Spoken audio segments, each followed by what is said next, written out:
Bharat next target Turkey కాబోతోందా? Turkey కావాలనే భారత్కి వ్యతిరేకంగా పాకిస్తాన్కి మద్దతు నిలుస్తుందా?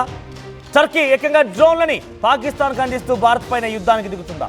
ఇటువంటి క్వశ్చన్స్ అన్నిటి కూడా ఇప్పుడు నేను చెప్పబోయే వార్తల్లో సమాధానం దొరకబోతున్నాయి. టర్కీ డైరెక్ట్ గా పాకిస్తాన్కి డ్రోన్లు అందించింది.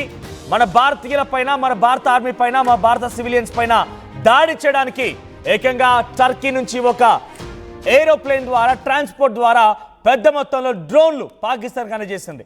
ఇదే టర్కీ ఏకంగా డ్రోన్ ఆపరేటర్ని కూడా పాకిస్తాన్కి అందించింది. ఈ రకంగా పాకిస్తాన్కి అన్ని రకాల సమకూర్చి, యుద్ధ సామాగ్రి సమకూర్చి భారత్ పైన ఇండైరెక్ట్ గా యుద్ధానికి కాల్దువింది. అయితే డ్రోన్ ఆపరేటర్ల కోసం మనుషుల్ని సైతం టర్కీ ఆర్మీ నుంచి వచ్చినట్టు తెలుస్తోంది. పాకిస్తాన్లోకి భారత్ దాడిలో పెద్ద ఎత్తున టర్కీ సిబ్బంది కూడా మరణించారు. అయితే వాళ్ళు పాకిస్తాన్కి మద్దతుగా చూసి, పాకిస్తాన్ మేకపోతు గాంభీర్యాన్ని చూసి భారత్ని ఎలాగైనా దెబ్బ కొట్టాలని చెప్పి ఆ కుయుక్తులతో, ఆ దుస్సాహసంతో, దురహంకారంతో పాకిస్తాన్ మద్దతుగా నిలిచి పాకిస్తాన్కి ఏకంగా డ్రోన్ ఆపరేటర్లను కూడా పంపించింది. కానీ ఆ డ్రోన్లను పేల్చేసాం, డ్రోన్ ఆపరేటర్లను కూడా హతమార్చాం. కానీ టర్కీ ఇప్పుడేం చెప్తోంది తెలుసా? ఇంకా డ్రోన్లని పంపించేందుకు సిద్ధమవుతోంది. చైనా నుంచి మిసైల్ వచ్చాయి, టర్కీ నుంచి డ్రోన్లు వచ్చాయి. చైనా నుంచి మిసైల్ని ప్రయోగించడం కోసం ఆపరేటర్ని చైనా పంపిస్తే, టర్కీ నుంచి డ్రోన్ ఆపరేటర్ని టర్కీ పంపించింది. సో ఈ రకంగా చాలా వరకు కూడా పాకిస్తాన్కి ఆ టర్కీ చైనాని సమకూర్చే ప్రయత్నం చేస్తే అసలు పాకిస్తాన్ దగ్గర ఏమీ లేదు. పాకిస్తాన్ అంతా డొల్లా. అయినప్పటికీ టర్కీ నుంచి, చైనా నుంచి అన్ని రకాలు సమకూర్చుకొని భారత్ పైన ఎక్కుపెట్టే ప్రయత్నం చేసింది. కానీ ఏమాత్రం నివ్వలేకపోయింది. కొడితే పాకిస్తానే కాదు, చైనా నుంచి వచ్చినటువంటి ఆర్మీని, టర్కీ నుంచి వచ్చినటువంటి డ్రోన్ ఆపరేటర్ని ఇద్దరిని కొల్లగొట్టాం, అందరినీ హతమార్చాం. పాకిస్తాన్కి పెద్ద ఎత్తున ఈ డ్రోన్లని, మిసైల్ని చైనా, టర్కీ రెండు దేశాలు కలిసి పంపించినట్టు తెలుస్తోంది. ప్రస్తుతానికి ఈ నేపథ్యంలోనే టర్కీ నుంచి వచ్చేటువంటి ఎటువంటిదైనా, టర్కీ నుంచి మార్బిల్స్ వస్తూ ఉంటాయి. మీరు చూసినటువంటి ఈ మార్బిల్స్ కనిపిస్తున్నాక టర్కీ నుంచి మార్బిల్స్ వస్తూ ఉంటాయి. టర్కీ నుంచి మన దేశానికి యాపిల్స్ వస్తూ ఉంటాయి. సో రెండింటిని, అసలు టర్కీ నుంచి ఎటువంటి ట్రేడ్ అక్కర్లేదు అని చెప్పి స్వచ్ఛందంగా భారతీయులే, భారత ప్రజలే తిప్పికొడుతున్నారు. మీ టర్కీ నుంచి మాకు ఏమొద్దు, మీ టర్కీ అంతా కూడా చూస్తాం. టర్కీ పైన అవసరమైతే మీరు ఇంకా కూడా ఇప్పటికే ఉగ్రవాదాన్ని పెంచిపోస్తున్నటువంటి ఈ విషయంలోనే పాకిస్తాన్ పైన పెద్ద ఎత్తున మన భారత ఆర్మీ దాడి జరిపి పాకిస్తాన్ ఉగ్రవాద స్థావరాలను లేపేశాం. ఆ ఉగ్రవాదకు సహకరిస్తున్నటువంటి ఆర్మీని కూడా మట్టుపెట్టాం. ఇప్పుడు ఏకంగా ఆ ఉగ్రవేద దేశానికే మద్దతుగా ఉంటాం, సపోర్ట్గా ఉంటామంటే టర్కీని వదిలేస్తామా? రేపటి రోజు డెఫినెట్గా టర్కీ కూడా సమాధానం చెప్పాలి. ఇక టర్కీ ఏం చేస్తుంది తెలుసా? టర్కీ అందితే కాళ్ళు, అందితే జుట్టు అంటే కాళ్ళన చందంగా టర్కీ కూడా వ్యవహరిస్తూ ఉంటుంది. సో ఎప్పుడైనా, ఏ క్షణమైనా మళ్ళీ టర్కీ మన దగ్గర కాళ్ళ బేరం రావచ్చు, కాళ్ళపై పడిపోవచ్చు. టర్కీకి మన వైపు నుంచి చాలామంది టూరిస్టులు వెళ్తూ ఉంటారు. అక్కడ ఆదాయ వనరులు కూడా మన వాళ్ళే సమకూరుస్తూ ఉంటారు. అక్కడ ఆదాయాన్ని కూడా మన భారతదేశంపైన ఆధారపడింది. అక్కడ నుంచి వచ్చేటువంటి అనేక రకాల బిజినెస్ కూడా ప్రస్తుతం మన భారతీయులు కనుక బ్రేక్ చేసి వాటిని కొల్లగొడితే టర్కీ కూడా అల్లాడిపోవడం ఖాయంగా కనబడుతోంది. ఇప్పుడు అనిపిస్తోంది బహుశా టర్కీకి, మేము అనవసరంగా పాకిస్తాన్ సపోర్ట్ చేస్తాం, అనవసరంగా పాకిస్తాన్ సపోర్ట్ చేసి భారత్తో కయ్యానికి దిగామన్న రకంగా తల్లు పట్టుకున్నట్టుగా అయిపోయి ఉంటుంది బహుశా ఇప్పటికే దాని పరిస్థితి కూడా. సో టర్కీ నుంచి డైరెక్ట్గా ఆపరేటర్ని, ఆర్మీమెంట్స్ రంగంలో దించింది టర్కీ అని అంటే ఇక అర్థం చేసుకోండి టర్కీ ఎంతలా దుర్మార్గానికి, దుస్సాహసానికి పాల్పడింది అనేది, చైనా ఎంతలా దుర్మార్గానికి, దుస్సాహసానికి పాల్పడింది అనేది. అక్కడ నుంచి ఏకంగా ఆ యుద్ధ సామాగ్రి కాదు, పర్సన్స్ కూడా, ఆర్మీ పర్సన్స్ కూడా రంగంలో దిగిపోయి యుద్ధంలో ప్రత్యక్షంగా భారత్తో ఢీకొన్నారు, భారత్ పైన దాడి చేశారంటే ఇది కూడా అర్థమవుతోంది ఇక టర్కీ పరిస్థితి ఏంటి, టర్కీ యొక్క దుర్మార్గం ఏంటి అనేది. డెఫినెట్గా అంతకంతకు సమాధానం చెప్పే అవకాశం ఉంది. రేపటి రోజున ఈ ఆపరేషన్ సింధూర్ అక్కడ కూడా జరిగిన ఆశ్చర్యపోవాల్సిన పని లేదు. మా ప్రతినిధి ఏపీ ఇన్పుట్ ఎడిటర్ కృష్ణమోహన్ సిద్ధంగా ఉన్నారు. ఎస్ కృష్ణమోహన్, సో టర్కీ నుంచి డైరెక్ట్గా ఆర్మీ పర్సన్స్ రంగంలోకి రావడం, డ్రోన్ ఆపరేటర్లు ప్రత్యక్షంగా పాకిస్తాన్ మద్దతుగా నిలబడి వాళ్ళు కూడా భారత్పై యుద్ధానికి దిగడం ఎలా చూడాలి? టర్కీ నుంచి వచ్చిన వారందరూ కూడా మట్టుబెట్టే ప్రయత్నం మన భారత ఆర్మీ చేసింది. సో త్వరలోనే ఈ ఉగ్రవాద దేశాన్ని, ఉగ్రవాదులను కూడా నిలబట్టం చేస్తామంటూ చెప్పినటువంటి మోడీ మాటలు టర్కీకి చేరే అవకాశం ఉందా? టర్కీ ఏకంగా ఉగ్రవాద దేశాన్ని ప్రోత్సహిస్తూ డ్రోన్లు పంపిస్తోంది కదా. మనోజ్, చాలా సీరియస్ అలిగేషన్ అయితే ఇప్పుడు టర్కీ మీద మొత్తం భారతదేశం మొత్తం కూడా చాలా సీరియస్గా చూస్తుంది టర్కీ వైపు. ఎందుకంటే ఇప్పుడు నిన్న జరిగిన పాక్ ఇండియా మధ్య జరిగిన వార్లో ఏదైతే టర్కీ చాలా ధైర్యం చేసిందనే చెప్పాలి. ధైర్యం చేసి పాకిస్తాన్కి 400 నుంచి 500 డ్రోన్స్ని పంపించడమే కాకుండా ఆ డ్రోన్స్ ట్రైనింగ్ ఎలా చేయాలి, ఆ డ్రోనింగ్ వ్యవస్థను ఏ విధంగా నడపాలనేది కూడా వాళ్ళ మనుషులు కూడా పంపించింది. వాళ్ళ మనుషులు కూడా వచ్చి ఇక్కడ డ్రోన్స్ ఆపరేషన్ చేశారు. ఆ ఆపరేషన్లోనే డిఫెన్స్ వ్యవస్థ టర్కీ డ్రోన్ ఆపరేషన్ వ్యవస్థను కూడా భారత డిఫెన్స్ వ్యవస్థ పూర్తిగా కూడా కూల్చివేసింది. ఆ నేపథ్యంలోనే 2 టర్కీ జవాన్లు చనిపోయారు. ఆ 2 టర్కీ జవాన్లు చనిపోయినప్పుడు కూడా వాళ్ళ ఖననం కూడా పాకిస్తాన్లోనే చేశారు అక్కడ ఉన్న ఆర్మీ. బహుశా నెట్లో నిన్న మొన్న కూడా అది వస్తుంది, బట్ ఆ వీడియోస్ చూస్తున్నాం. బట్ అంత సీరియస్ ఇష్యూ అయితే తీస్తుంది. అయితే భారత్ కూడా దాన్ని కొంత సీరియస్గానే తీసుకుంది. భారతదేశం కంటే ముందు భారత్ ప్రజలు నిన్న యాపిల్ని మొత్తం కూడా బ్యాన్ చేయాలి. ఇది దాదాపుగా 1200 కోట్ల రూపాయల టర్న్ ఓవర్ ఒక సంవత్సరంలో టర్కీ భారతదేశం మీద ఓన్లీ యాపిల్స్ మీదనే చేస్తుందని.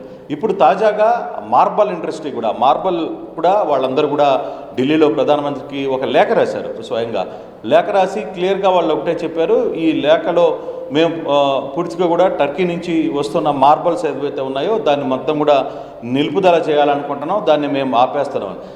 ఈ మార్బల్ ట్రేడ్ మాత్రం చాలా పెద్ద స్థాయిలో జరుగుతుంది అనేది సమాచారం. దాదాపుగా 20,000 కోట్ల రూపాయల వరకు సంవత్సరానికి ఈ ట్రేడ్ జరగబోతుంది. మార్బల్కి సంబంధించిన ట్రేడ్ 20,000 కోట్ల రూపాయల సంవత్సరానికి అంత పెద్ద మార్కెట్ని ఈరోజు టర్కీ కోల్పోబోతుంది. బహుశా ఇక రాబోయే రోజుల్లో భారత్ టర్కీ మీద ఆంక్షలు పెట్టే పరిస్థితి ఉంటుంది. దౌత్యపరమైన ఆంక్షలు లేదు, వాణిజ్యపరమైన ఆంక్షలు కానీ పెడితే టర్కీ పూర్తిగా కూడా ఆర్థిక పరంగా చాలా ఇబ్బందుల్లో పడే పరిస్థితి. కానీ ఎందుకు ఇప్పుడు దాకా టర్కీ ఈ విషయం మీద ఎక్కడా మాట్లాడడంలా, కానీ మన ప్రభుత్వం దగ్గర పూర్తిగా సమాచారం ఉంది. ఏ విధంగా వారికి వాళ్ళు సపోర్ట్ చేశారు, వారిలో మనుషులు ఏ విధంగా వచ్చారు, తర్వాత అక్కడి నుంచి డైరెక్ట్గా పాకిస్తాన్ భూభాగం మీద వాళ్ళు దిగి అక్కడి నుంచి మనతో యుద్ధానికి పాల్గొన్న ధైర్యం ఎక్కడి నుంచి వచ్చింది అనే దాని మీద కొంత సీరియస్ డిస్కషన్ అయితే జరుగుతుంది. అయితే ఇప్పటి వరకు కూడా భారత్ ఆ వ్యవహారం మీద ఎక్కడికి ముందుకు ముందుకి అడుగు వేయాల, ఆ టర్కీది ఏంటి అనే దాని మీద కొంత చర్చ అయితే జరుగుతుంది. కొంత ఇంటర్నల్ వ్యవహారాలంతా కూడా చేస్తున్నారు. బహుశా ఇక రాబోయే జెనీవాలో జరగబోతుంది నెక్స్ట్ మంత్ అనుకుంటున్నారు చాలామంది. అక్కడ ఈ ప్రస్తావన బయటికి తీసుకుని వస్తారేమో అని కూడా తెలియదు. ఇప్పటికే భారత విదేశాంగ మంత్రులు, దానికి సంబంధించిన దౌత్యవేత్తలు అందరూ కూడా క్లియర్గా దీనికి సంబంధించిన విషయాన్ని కొంత ఇంటర్నల్గా టర్కీ వ్యవహారం మీద చర్చిస్తున్న నేపథ్యం అయితే మనం చూస్తున్నాం. అయితే రాబోయే రోజుల్లో టర్కీ భారత్ నుంచి చాలా పెద్ద సీరియస్ దౌత్యపరమైన అటాక్ ఎదుర్కోబోతుందా, వాణిజ్యపరమైన అటాక్ ఎదుర్కోబోతుందా, ఎటువంటి అటాక్ ఎదుర్కోబోతుందో అనేది. అయితే ఇప్పటికే నిన్న యాపిల్ క్లోజ్ చేసినప్పుడే వెంటనే టర్కీ నుంచి చాలామంది కూడా రెస్పాండ్ అవుతారు. ఇది మమ్మల్ని ఇట్లా వాణిజ్యపరమైన అంశం మీద దెబ్బకొట్టే ప్రయత్నం చేయొద్దు, ఇది తెలియక జరిగిన పరిణామంగా మీరు అంతా సీరియస్ డెసిషన్ తీసుకోవద్దని. ఇప్పుడు పూర్తిగా కూడా చాలా పెద్ద మార్కెట్ ఉన్న మార్బల్స్ ఏవైతే ఉన్నాయో దాని మీద కూడా భారత్ వ్యాపారస్తులు కూడా ఒక నిర్ణయం తీసుకుంటారు. అదే విషయాన్ని మోడీకి కూడా లేఖ రాశారు.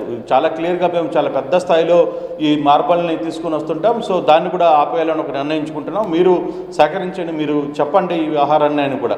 సో ఈ వ్యవహారాల మీద వాణిజ్యపరమైన అంశాల మీద కొంత పూర్తిగా కూడా టర్కీ మీద నుంచి పాకిస్తాన్ వైపుగా వెళ్తున్నటువంటి ఆ విమానాలను కానివ్వండి, పాకిస్తాన్ నుంచి వచ్చిన విమానాలు కానీ ఏదేమైనా కూడా పాకిస్తాన్కి ఇంటర్రిలేటెడ్గా ఉండే ప్రతి అంశాన్ని కూడా నివారించే ప్రయత్నం మన భారత ప్రభుత్వం చేసింది, సంచలన నిర్ణయం తీసుకుంది. ఇప్పుడు ఏకంగా మన శత్రుదేశం పాకిస్తాన్కి యుద్ధ సామాగ్రి సమకూరుస్తున్నటువంటి టర్కీ విషయంలో అక్కడి నుంచి వచ్చేటువంటి ఆ మార్బిల్స్లో కానివ్వండి, యాపిల్స్లో కానివ్వండి డెఫినెట్గా అనుమానించాల్సిందే. అటువంటి దాంట్లో కూడా ఇంకేదైనా మారణహోమం సృష్టించే విధంగా కొన్ని అమర్చి అక్కడి నుంచి పంపించినా కూడా మనం ఆశ్చర్యపోవాల్సిన పని. ఎందుకంటే వాళ్ళ యొక్క లక్ష్యం పాకిస్తాన్కి సపోర్ట్ చేస్తూ భారత్ని ఓడగొట్టాలి, భారత్లో అల్లకల్లను సృష్టించాలి, భారత్ని ఓడించాలి. సో ఆ లక్ష్యంగా అవసరమైతే అక్కడి వరకు కూడా తెరదీసే అవకాశం ఉంది. కాబట్టి స్వచ్ఛందంగా భారతీయులే ముందుకు వచ్చి వాటిని నిలువరించి అడ్డుకోక మునిపే మన భారత ప్రభుత్వం అటువంటి వాటిపై నిషేధం విధించవచ్చా, టర్కీని ఈ రకంగా దెబ్బ కొట్టచ్చు అంటారా?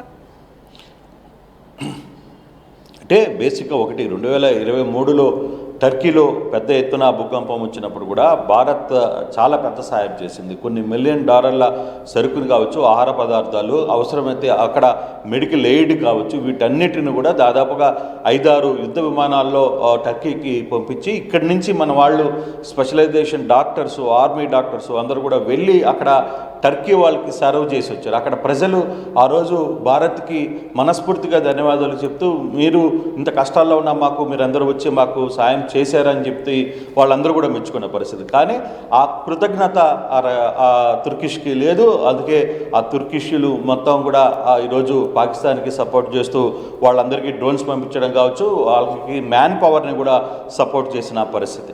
సో కానీ ఇప్పుడు వాణిజ్యపరమైన అంశం కొంత ఈ వ్యవహారం మీద ప్రభుత్వం నిర్ణయం తీసుకోవాలి. ఇవన్నీ కూడా ప్రజలు తీసుకుంటే కట్టడి కాదు, ప్రభుత్వం తీసుకోవాల్సిన పరిస్థితి ఉంటుంది. సో ప్రభుత్వానికి కూడా భారత ప్రజలు చాలా క్లియర్గా లేఖల రూపంలో విషయంలో చాలా గట్టిగా చెప్తున్నారు. సో ప్రభుత్వం కూడా దాన్ని సీరియస్గానే చూస్తోంది. ఏ విధంగా ఫర్దర్గా టర్కీకి బుద్ధి చెప్పాలి, టర్కీకి ఏ విధంగా వాళ్ళకి ఈ వ్యవహారంలో తగిన బుద్ధి చెప్పాల్సిందే అని ఒక భారత ప్రభుత్వం కూడా ఆలోచిస్తుంది. అయితే అది ఎప్పుడు చెప్పాలి ఏంటి అనే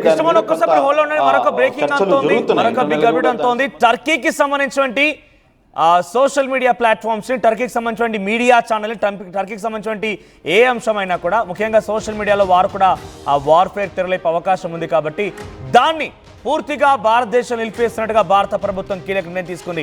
టర్కీ వెబ్సైట్లు, Turkey social media, Turkey TV ఛానళ్ళు, టర్కీకి సంబంధించిన యూట్యూబ్ ఏదైనా కూడా భారత్లో ఇకపైన ప్రచారంలో ఉండవు. భారత్లో ఇకపైన వాటిని మనం చూడలేము, వాటిని వినలేము. సో అటువంటి నిషేధాన్ని భారత ప్రభుత్వం కీలక నిర్ణయం తీసుకుంది. ఇక్కడ ఆగే అవకాశం లేదు. ఇందాక మా ఇన్పుట్ ఎడిటర్ కృష్ణమోహన్ చెప్తున్నట్టుగా 2023 సందర్భంలో టర్కీలో చాలా ఘోరాతి ఘోరంగా భూకంపం వచ్చి అల్లకల్లోలమైనటువంటి వాతావరణం ఉంటే మెడికల్ ఎయిడ్, అన్ని రకాల ఫెసిలిటీస్ని, ఆహార పదార్థాలని భారత సమకూర్చింది.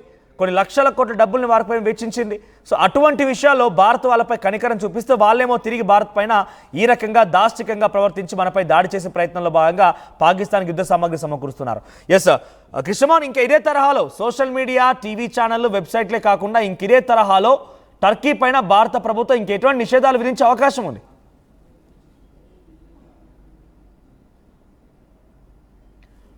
రైట్. సో ప్రజెంట్ టర్కీ పైన భారత ప్రభుత్వం చాలా ఆగ్రహంగా ఉంది. ఏకంగా టర్కీ డ్రోన్ ఆపరేటర్ని పాకిస్తాన్కి పంపించింది. డ్రోన్లని ప్రయోగించడం కోసం పాకిస్తాన్కి టర్కీ నుంచి కొంతమంది ఆర్మీ పర్సనల్స్ వచ్చారు. అక్కడి నుంచి ప్రయోగించే ఏకంగా అక్కడి వారందరినీ కూడా అంటే పాకిస్తాన్ నుంచి సపోర్ట్ చేస్తూ పాకిస్తాన్ వైపు నిలబడుతూ భారత్ పైన దాడి చేసే ప్రయత్నం చేసింది. ఈ నేపథ్యంలో భారత ఆర్మీ దెబ్బకి టర్కీ నుంచి వచ్చినటువంటి ఆ డ్రోన్ ఆపరేటర్లు కూడా హతమయ్యారు. ఏకంగా వారి యొక్క అంత్యక్రియలు, చివరిన వారి ఖననం కూడా పాకిస్తాన్లోనే జరిగింది. టర్కీ నుంచి ఇంతలా పాకిస్తాన్కి సపోర్ట్ ఇస్తూ, ఇంతలా పాకిస్తాన్ వెంట ఉంటూ భారత్ని వెన్నుపోటు, ఎందుకు వెన్నుపోటు అనే పదం, రైట్, వెన్నుపోటు అనేటువంటి ఆ పదాన్ని ఎందుకు వాడాల్సి వస్తుందంటే పదే పదే గతంలో టర్కీకి చాలా అత్యవసర పరిస్థితుల్లో, ఇబ్బందికర సిచ్యువేషన్స్లో భారత్ అనేక రకాల సహాయ సహకారం అందించి చూడండి అక్కడ కనిపిస్తున్నటువంటి ఆ డ్రోన్లే, ఆ డ్రోన్స్ ఇక్కడ కనిపిస్తుంది చూడండి కింద ఫస్ట్ బాక్స్లో ఆ డ్రోన్లన్నీ కూడా వచ్చింది టర్కీ నుంచే. చాలా క్లియర్గా మన కల్నల్ సోఫియా కురేష్ కూడా చెప్పుకొచ్చారు. టర్కీ నుంచి డ్రోన్లు ప్రయోగించారు. ఆ డ్రోన్ల పైన టర్కీ సంబంధించినటువంటి ఎంబ్లమ్స్ ఉన్నాయి, టర్కీకి సంబంధించినటువంటి స్టిక్కరింగ్స్ ఉన్నాయి. టర్కీ నుంచి వచ్చి మన పైన దాడి చేసే ప్రయత్నం చేస్తారని చెప్పి చాలా క్లియర్గా కల్నల్ సోఫియా కురేష్ కూడా చెప్పుకొచ్చారు. సో టర్కీ ఇంతలా పాకిస్తాన్కి సపోర్ట్ చేసిందంటే అంతకంతకు అనుభవించాల్సిందే. ఉగ్రవాదున్నటువంటి స్థావరాలని ఆపరేషన్ సింధూర్ పేరిట వాళ్ళు అంతమొందించాం. ఉగ్రవాద దేశం ఎవరైతే సపోర్ట్ చేస్తుందో వాళ్ళంతా కూడా తెలుస్తామని మనం డైరెక్ట్గా వార్నింగ్ ఇస్తున్నాం. ఏకంగా ఉగ్రవాదుల ప్రతినిధిగానే మనం పాకిస్తాన్ ప్రధానిని చూస్తున్నాం. అటువంటి సిచ్యువేషన్స్లో ఏకంగా టర్కీ లాంటి ఒక దేశం డైరెక్ట్గా భారత్ పైన దాడికి పాకిస్తాన్ అంటే ఒక ఉగ్రవాద దేశానికి సపోర్ట్ ఇస్తుందంటే టర్కీ పైన కూడా డెఫినెట్గా అంతకంతకి భారత ప్రభుత్వం, భారత ఆర్మీ సమాధానం చెప్పే అవకాశం ఉంది. ఒకసారి భారతీయ ప్రజలు టర్కీ నుంచి వచ్చేటువంటి టర్కీ నుంచి వచ్చే ట్రేడ్ని మొత్తానికి తిప్పికొట్టేస్తున్నారు. టర్కీ నుంచి వచ్చేటువంటి మార్బుల్ వద్దంటున్నారు, టర్కీ నుంచి వచ్చేటువంటి యాపిల్స్ వద్దంటున్నారు. ఏకంగా టర్కీని పూర్తిగా భారత్లో నిలువరించే ప్రయత్నం చేస్తున్నారు. భారత్ భూభాగం నుంచి టర్కీకి చుక్కలు చూపిస్తున్నారు. ఎందుకని అంటున్నానంటే టర్కీకి చాలామంది భారతీయులు టూరిస్టుగా వెళ్తూ ఉంటారు. కానీ ఇప్పుడు ఆ దెబ్బకి టర్కీ ఆదాయం కోల్పోయింది. మన దగ్గరకు వచ్చేటువంటి మార్బుల్ మొత్తం తిప్పంపించేస్తున్నాం, ఆదాయం కోల్పోయింది. యాపిల్స్ వస్తున్నాయి, వాటిని తిప్పంపించేస్తున్నాం, ఆదాయం కోల్పోయింది. టర్కీని ఎకనామికల్గా దెబ్బ కొట్టే ప్రయత్నం, ఎకనామికల్గా ఢీకొనే ప్రయత్నం భారత్ చేస్తోంది. అవసరమైతే రేపటి రోజున ఇంకా కొనసాగితే ఆపరేషన్ సింధూర్ టర్కీకి వెళ్ళిన ఆశ్చర్యపోకండి. ఒకసారి మన భారతీయులు టర్కీని ఏ రకంగా దెబ్బ కొడుతున్నారో వారి మాట్లాడడం వినండి, వారు చెప్తారు.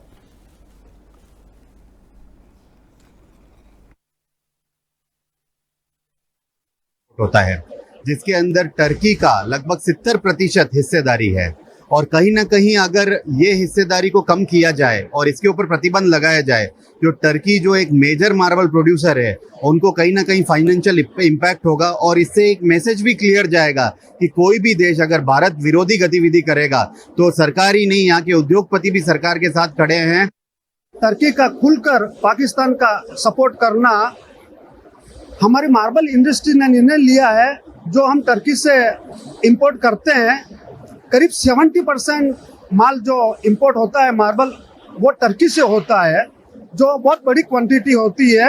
हमारे मार्बल प्रोसेसर समिति के सदस्यों ने सर्वमान्य निर्णय लिया है कि जो भी अब नेक्स्ट स्टेप होगा, हम सर्वमान्य से हम टर्की से भी कोई भी माल इंपोर्ट नहीं करें।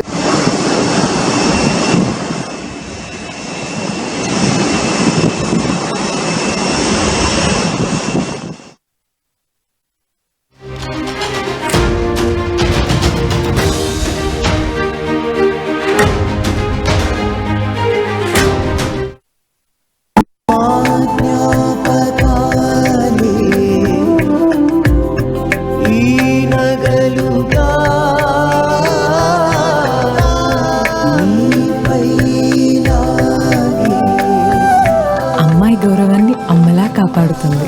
Gokulam signature jewels.